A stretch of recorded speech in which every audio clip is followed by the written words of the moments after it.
Hello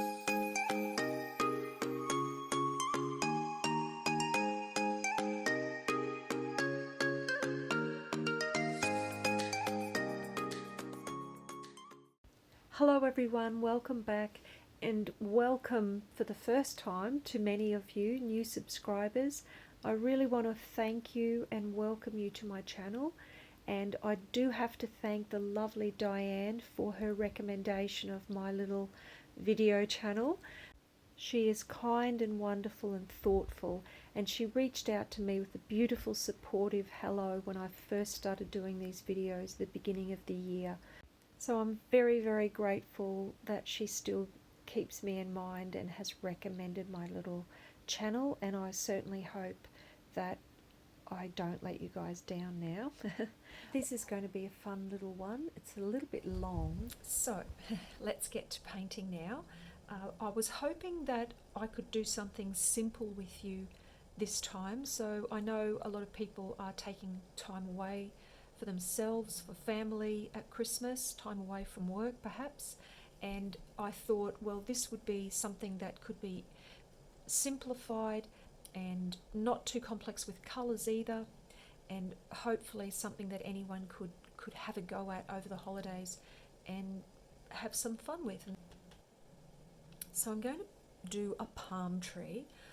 This is a palm tree that I believe is native to Australia. It's called a cabbage tree palm, and it's frequently grown along the east coast and the tropical areas of Australia. This is an interesting looking palm, so I just wanted to show you the dynamics. And I'm going to sketch quite heavily with this one because of the way it's going to be painted. So first of all, I'm just going to sketch up, and for once you probably will be able to see my pencil lines. I'm a very soft pencil line person and painting person. I've spoken about that in previous videos. I've spoken about, you know, the natural tendencies we have to be very heavy-handed or soft and gentle with our drawing and with our painting.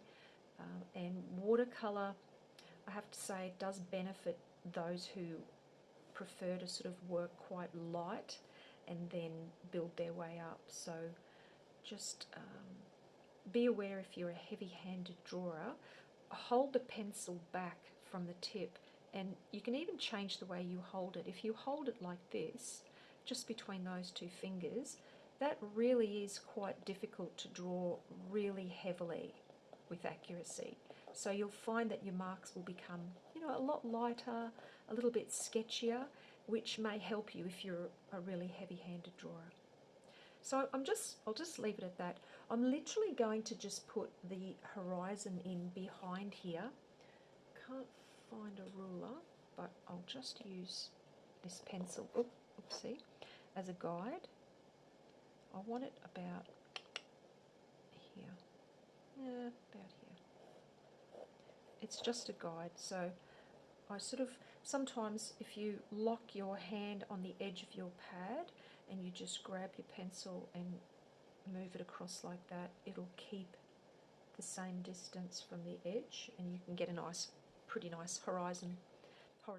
So the cabbage tree palm has a kind of spherical or globe top, and you can see that it just splays out on these little fronds or branches, and then fans out in every which way from that. So what I'm going to do is just, I'm only interested in the silhouette shape of it. So I'm really just going to be guided by drawing that round shape, and then thinking of the nature of the way that the fronds will fall. And because it is a bit of a windy day, I'm actually going to make a few whip around this side to give the impression that it is windy and that they're being blown in a certain direction. So fewer on this side and more sort of bulking up on this side. When I look at a photo, I just see probably the first one or two things that catch my eye about what I'm looking at. And obviously it's the same in a scene obviously it's the same when I'm tempted to take a photo. It's because something is attracting my eye. So I'm sorry if you can hear that. The people next door have decided to karcher their balcony. I actually started this video at 11 o'clock last night because I've got a sick dog and a few other deadline issues, but it was so quiet. I thought, oh, this is a good time to make videos because, you know, it's really quiet. And then my poor sick dog tried to jump on my knee while I was doing the video and spilt blue water on my whole page, so I've started again. And now today it's noise, so sorry about that. I aim to get a little bit more organised with my time with my videos. Because of the editing, it takes me a lot of time, and I'm always in a bit of a panic at the end because I'm running a bit late, but that's something to work on. So look, I'm just focused on the silhouette, as I said. I'm not going to put too much more detail in. Sorry, I've gone all light again, but that's enough for me because I just want the silhouette. There is a little headland here, and it's up to you whether you want to put it in or not. Just off to the side, just a little bit like that. And because of the way I'm painting, I'm going to mimic that. I don't even know if you can see that actually. My hand's a bit shaky, sorry. So that's the headland. There's the horizon. And I'm just going to finish it down here with some very subtle and loose indication of grass. And we'll just leave it like that. Now with this one, I want to minimise the colours that I'm using to keep it simple.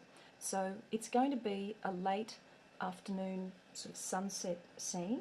So I'm going to use my Payne's Grey, which I've said in previous videos is one of my most used colours. It's a blue-black, so it's a very bluey grey, and if you don't have it, you can make it by adding phthalo blue, or even if you have Prussian blue, what else? Even a cobalt blue, adding it to black, but mainly the phthalo blue is the best one to add. So that's the kind of colour, and I'll show you on a little test piece of paper. I always test my colours out on little scrappy test pieces of paper. So I'm going to need a lot of that. So I'm an under mixer by nature, and I will do a video specifically on colour mixing and how much and when coming up in the new year, because it is a major part of the comfort level you have when you're painting, because running out of the colour can cause a lot of problems, a lot of stress, and it's just something I've always, in my nature, I've always mixed less than what I need, and I don't know why it is. Maybe it's, you know, not wanting to waste anything, because back in the days I would be saving from a very small wage to buy expensive brushes and expensive paints, so I guess it might stem from that. But yeah, I mean, even looking at that now, it's probably not enough. I'm going to add in a bit more Payne's Grey out of my Derwent Inktense palette. These paints in the Derwent set, the Inktense, are very, very strong, and the reason is because this paint was meant to be able to paint on fabric as well, which is why I love it, because I paint on fabric. I buy old clothes from op shops and paint on them, and then set them with the iron on hot. So I've mixed up more there. It is pretty intense. If I need to, I could always add a bit more water and then dive straight into it. So make sure that your little paint swatch is wet as well in your palette that you're using, just in case of an emergency dipping in, you're not actually wetting it for the first time. Now I've got a warm red because it's an orangey red, and I'm going to use that as my second colour.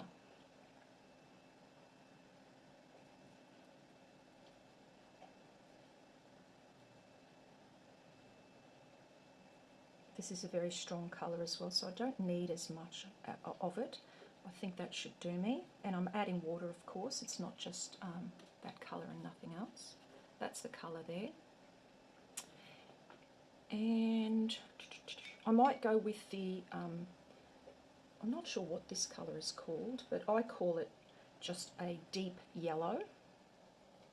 there's so many different names for colours now that it's full on. Like there's araldamide yellow, there's Indian yellow, cadmium yellow. I would, if you were looking for yellows, I'd stick with the cadmiums because they are more covering, so which means they're stronger pigment, but also they're more the usual colours that you can work with.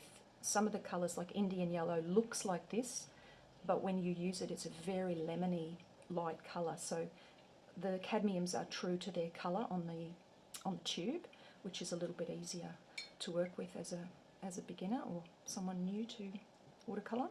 So I'm going to leave it at that. Now, brushes, I'm going to use a large brush, and I should have got clean water actually. Just one sec. I'm back. So I'm just got some clean water in a big jar that will actually allow me to dip my brush fully in.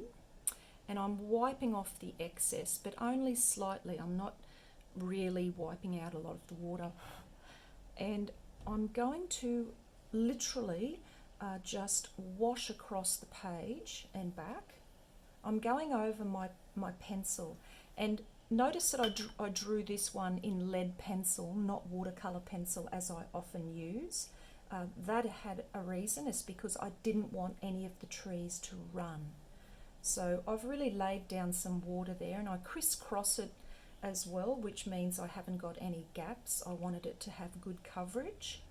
And then what I'm going to do is I'm going to start at the horizon, and I'm going to dip into my deep yellow. Now, you don't have to have drawn that headland in if you don't want to. It's up to you. Mind my wobbly hand, sorry. And I'm just going to let that fade off, but before it dries, I'm dipping straight in to my warm red.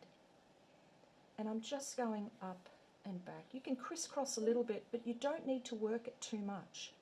And then at the very end, I'm dipping straight in. Now, I've got half and half here. I'm going to lay that down.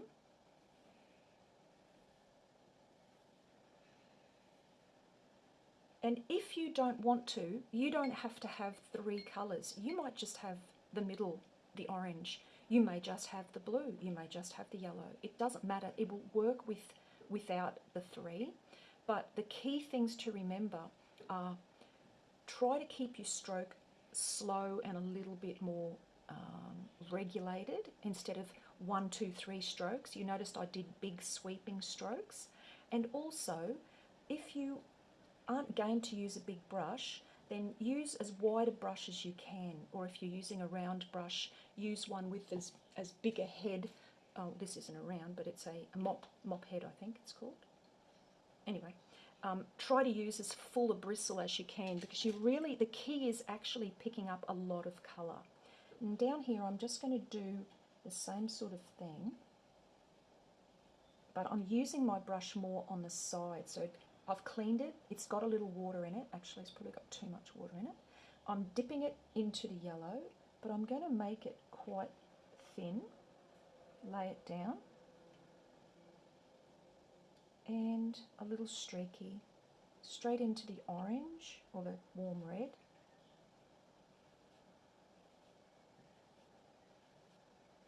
Maybe more warm red as I go back towards us from the horizon. And then at the end, again, half the brush dipped into the blue, or part of the brush. Turn it upside down so that the warm red is on one side and the blue's on this side. And then really side on, mix it up a tiny bit. And I think that would do me. I probably should have extended out further, but that's okay. So what I've got is something that's quite bright and vibrant. I've laid down, wow, I didn't run out of mix, which is great. Shows you can always learn.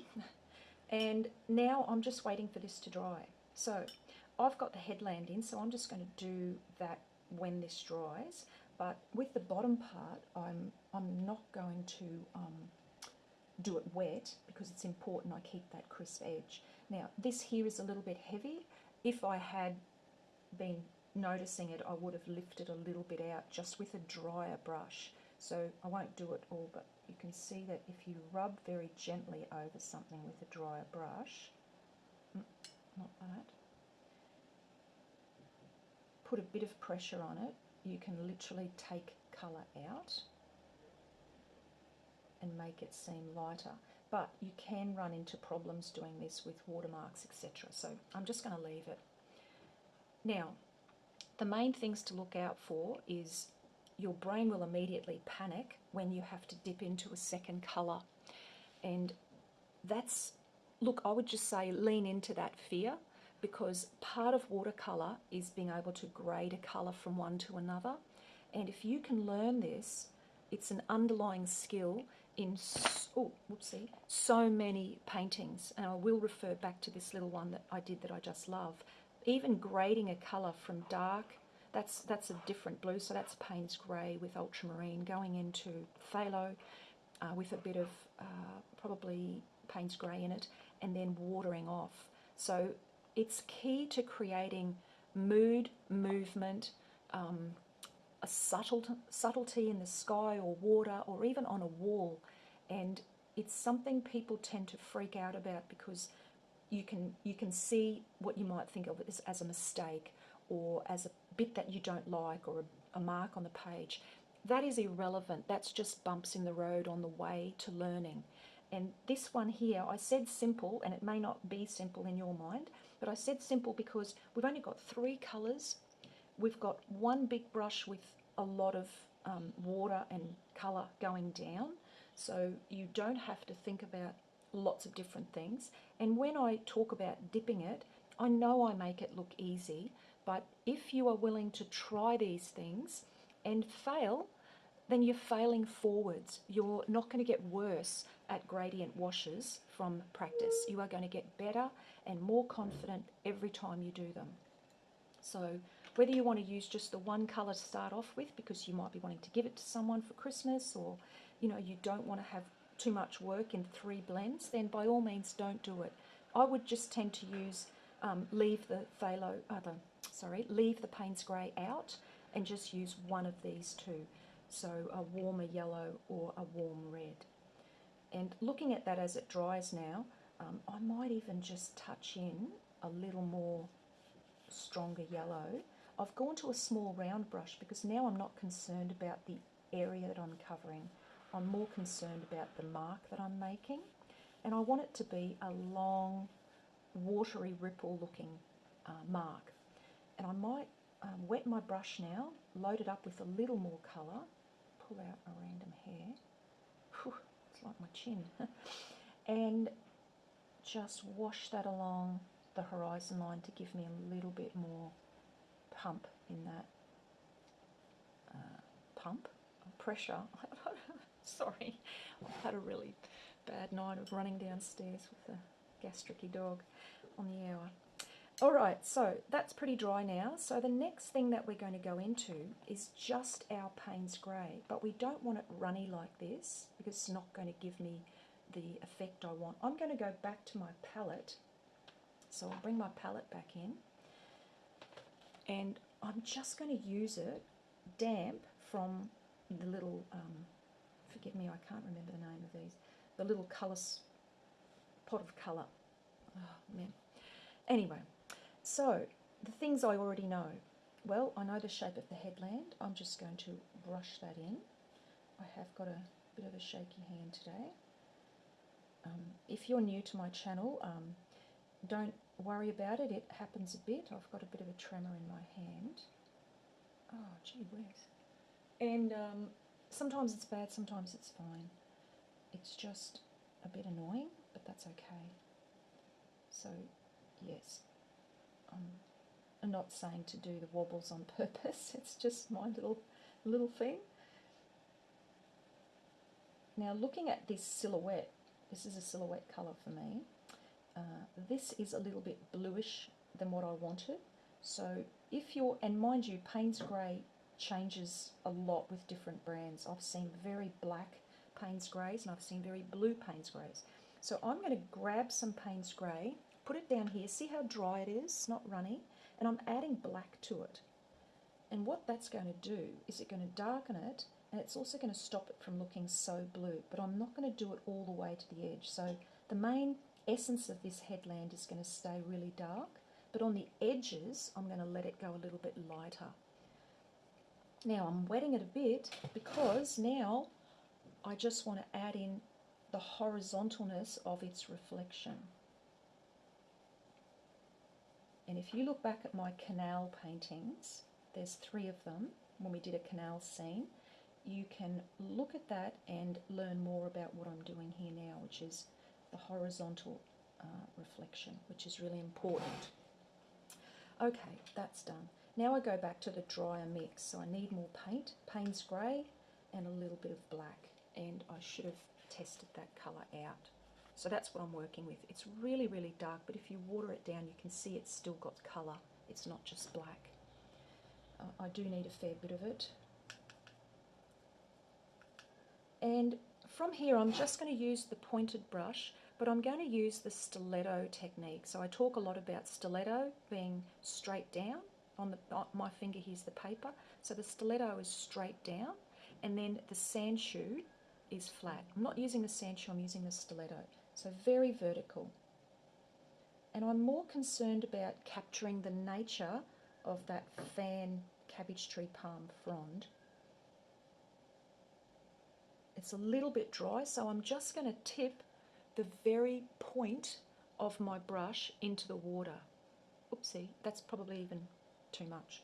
So back into my paint, and you can see by adding that tiny bit of moisture, I'm not getting that fuzziness anymore. I'll do a few of these fronds curved, and they'll be bunching up a bit here, so don't be afraid to get like patches of dark, as long as you keep doing this mark over and over. So I'm doing thicker bits, but make sure you balance it out with the thinner bits. And there'll be some here that are all bunched up. Remember, in nature things aren't perfect, so we've got to do some broken ones and some weird ones, bent.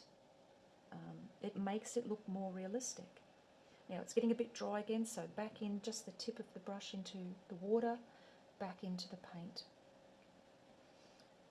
I'm repeating this shape over and over, but I'm varying the angle of it. Sometimes it's flatter, sometimes it's more on its side, but it's the same fan shape.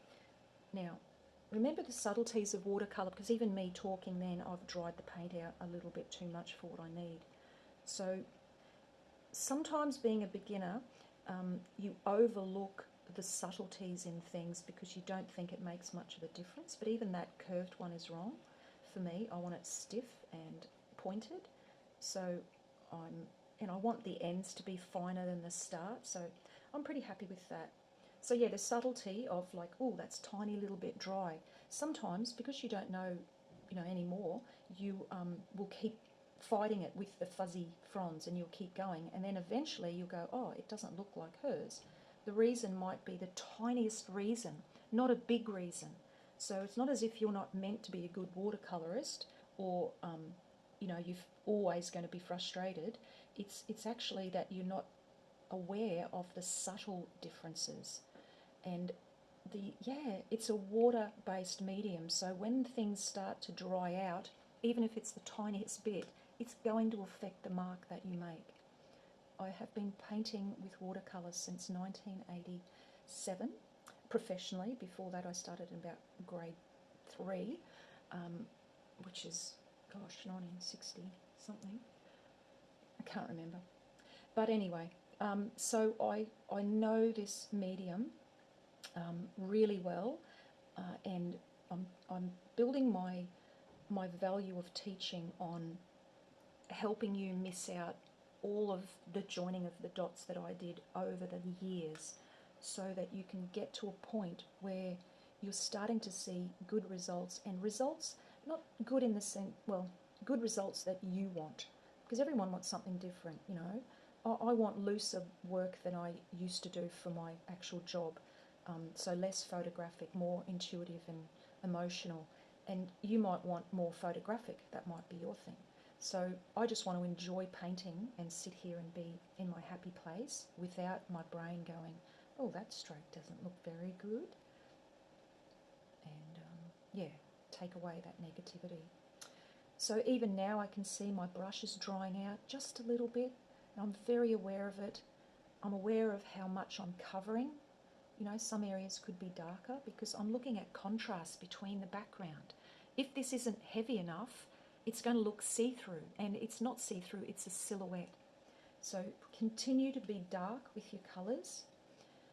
And I, you know, as I said, I tend to be a light painter.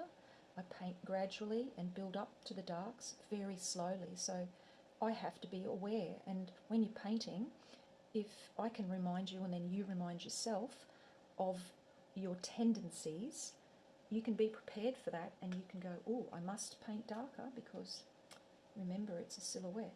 Instead of just getting caught up in, oh, this mark, this mark. I can remember, even though I've painted a long time, I can remember what being a beginner was like, and the unsure hesitancy that you can have because you don't want to ruin it, and you're liking it, so you don't want to ruin it more, and then it builds up with this pressure of doing the right thing, and it slows you down. See how it's getting dry again? Just the tip of the brush in water. You'll feel the difference with the way that the brush glides over the paper as well. And probably not enough water. That's okay. I'm looking to keep that roundish shape. So I think I might do one more bendy one here. Yeah. It makes it look a bit like the wind's blowing, you know.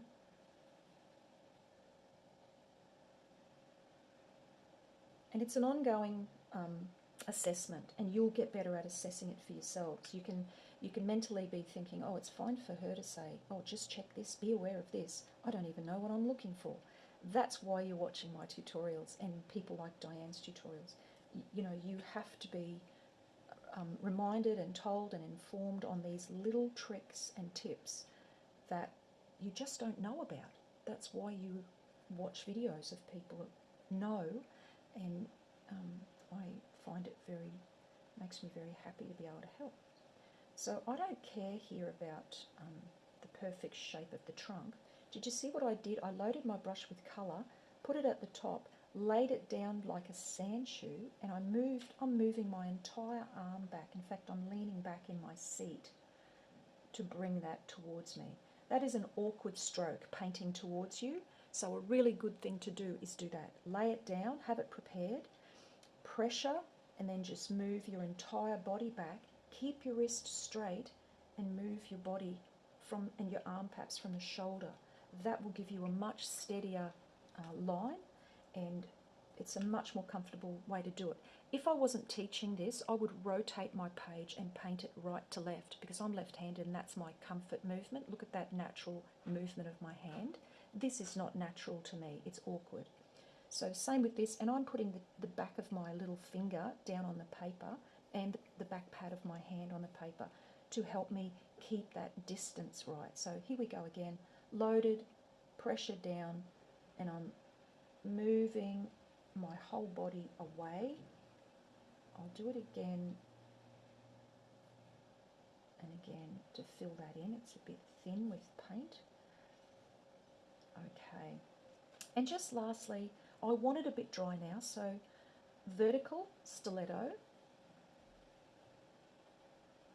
and the grass is going to help me believe that the wind is blowing as well, because I'm going to have them all going. But I'll tell you a little secret, I'm left-handed, so 99% of my grass grows to the left. Doesn't matter. And because it's dry now, I'm going to hold it like this, and I'm going to do a sand shoe, very flat.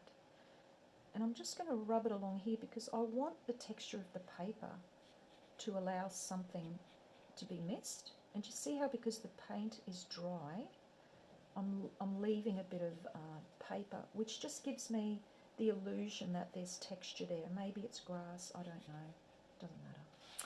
And there you have it. So 3 colours. It's nothing too overwhelming, and you can just practice if you like, and you know, think of it as a small cameo one, maybe something this size. Do it really small in one tree, have a practice, and then even at the end you can potter around a little bit on the water with some wet on dry, you know, just a few But remember that horizontality is key here. You must keep it really, really horizontal for it to work. You keep it as simple as you like. You could even put a little flying seagull, all in the Payne's Grey, or in my case, Payne's Grey and Black. I hope you've enjoyed this, and again, thank you to lovely Diane, and thank you to all of those people who actually took the opportunity to look at my channel. I hope that you learned something and that I'm helping you in your painting journey and making it a less stressful one. Okay, we'll see you next week. I'm sorry I'm a day late. My poor puppy. I have a 21-year-old son and a 5-year-old toddler that's got hair. Here he comes. Okay, thanks everyone. I really appreciate it. Bye.